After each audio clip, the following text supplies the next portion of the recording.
Bonjour, chers amis, chers étudiants. Nous revoilà après le long congé. Je voulais vous montrer aujourd'hui MySQL Fetch Array, comme on avait parlé la semaine avant de quitter pour le congé. En gros, à quoi sert MySQL Fetch Array? C'est de trouver des enregistrements dans un ensemble de données. Vous voyez, ici, on a notre liste de bébés. Je ne donne pas de cours sur les virus aujourd'hui, mais je donne des cours sur les ensembles. Donc, j'ai trouvé un ensemble de données.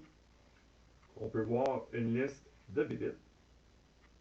On pourrait dire aussi que un utilisateur qui voudrait rechercher une bébête ou un insecte en particulier dans cette liste-là pourrait utiliser un formulaire HTML, sélectionner sa bébête qu'il voudrait, puis ensuite faire un post, comme on avait vu avec les formulaires HTML, la retransmettre en PHP sur le serveur, plutôt faire un traitement PHP sur le serveur avec le post du code HTML côté serveur.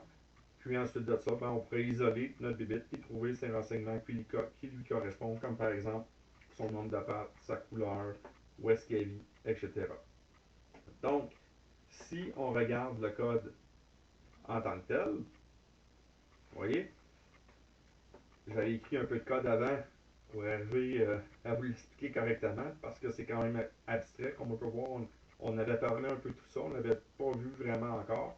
On avait vu l'utilisation de PHP-MyAdmin pour aller voir le contenu d'une table ou d'une base de données, puis même importer une structure.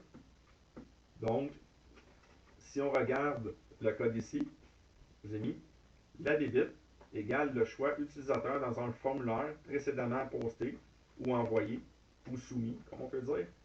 Dans ce cas-ci, on rechercherait la mouche ou fly en anglais. Donc, si on regarde fly ici, on met dans le fond que la variable recherche égale post bébite, la bébite choisie par le formulaire, ou plutôt par l'utilisateur qui inscrit son choix dans le formulaire HTML. Ensuite de ça, on fait la requête. Query qui veut dire requête en français. On dit sélectionne tout. On se souvient que le métacaractère astérix veut dire tout. Donc on dit sélectionne tout de l'ensemble bébite ou ce que l'enregistrement bébite égale fly.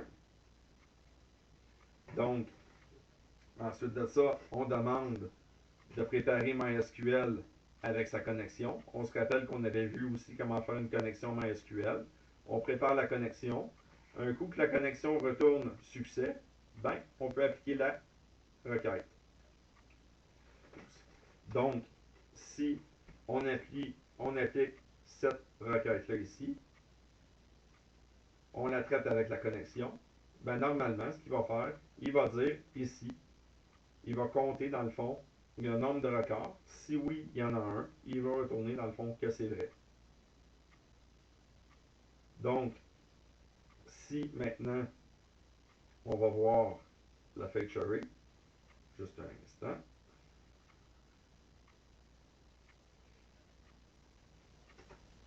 Donc, voilà le MySQL Fetch Array. Ici, j'ai pris l'exemple d'un login utilisateur qui aurait eu un formulaire qui demandait le nom d'utilisateur et le mot de passe seulement. Donc, si on regarde, première étape, on fait la connexion MySQL avec le serveur, le nom d'utilisateur, administrateur MySQL, son mot de passe, le nom de la base de données. Et si ça ne fonctionne pas, on génère un code d'erreur et la connexion est échouée. Si la connexion a fonctionné, on se ramasse à l'étape 2. On convertit les variables post en variables. Ici, mon post username devient la variable user. Ici, la variable post MDP, qui est le mot de passe, est convertie en variable MDP. Ensuite de ça, la requête en tant que telle, on fait un select sur le champ nom, sur le champ MDP, qui est le mot de passe, de la table user, où est-ce que le nom est égal au nom d'usager et que le mot de passe est égal au mot de passe. Donc, si toutes ces conditions-là sont réunies, on va pouvoir faire un MySQL Fetch Array parce que le résultat ici va être vrai. Donc, on traite la requête. On fait un MySQL fetch array si seulement le résultat est vrai.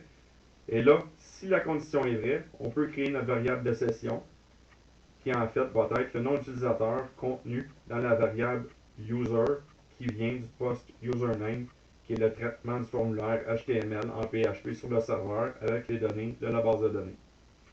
Donc, si tout ça est fait, on a une session de créer. Donc, le serveur va savoir en tant que tel, avec le cookie sur l'ordinateur du client, que c'est bel et bien cet utilisateur-là. Puis, si la session permet, comme par exemple 30 minutes de jeu, ben, normalement, ce que ça va faire, c'est que si la connexion est activée et que l'utilisateur continue à jouer sur le site Internet, ben, normalement, il va toujours être perçu comme connecté. Mais si il n'utilise plus le site Internet ou il est plus présent sur le site Internet, il va avoir un décompte de 30 minutes. Puis un coup que le décompte va être passé sans activité sur le site Internet, ben, il va être perçu comme déconnecté. On peut voir aussi le header espace membre. Ça veut dire que quand la session est créée, ou plutôt la variable de session, il y a un header, une redirection automatique qui va l'amener vers la page espacemembre.php. Et l'étape 3, un coup que tout ça est fait, ben on ferme la connexion MySQL pour pas engorger le serveur avec peut-être une quinzaine de connexions, peut-être même 500 connexions de plus, si mettons c'est un gros site internet comme par exemple Facebook ou Twitter ou tous les grands médias sociaux. Donc voilà, j'espère que vous avez aimé la vidéo, puis j'espère aussi que ça a été aidant. Puis on aura l'occasion d'en reparler puis d'approfondir tout ça dans la classe. Donc merci beaucoup.